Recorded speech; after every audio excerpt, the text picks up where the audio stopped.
think the result tonight has shown that the country is more interested about the economy and how it's recovering rather than other topics that have been raised like immigration and the National Health Service?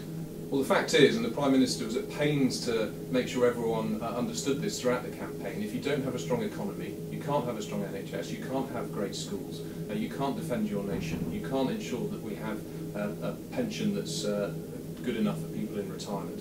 And so I think that's now reflected in the votes that have been cast yesterday, that the public recognise that fact and trust the Conservatives to deliver on the economy as they have for the last 5 years, and not go back to the more borrowing and the more debt which got us into the mess in the first place. That's a very clear message, I think, that the country has sent.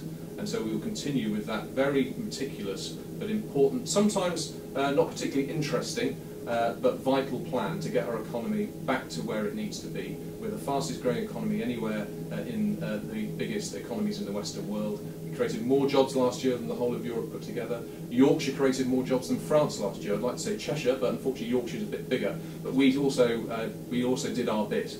We halved youth unemployment here in Crewe Nantwich, but there's still work to do. And I think now we have a strong Conservative government, a strong Prime Minister who has a strong track record, who can deliver on all of that for everybody, not just here in Crewe Nantwich. So would you say that the economy is the most influential factor in this election?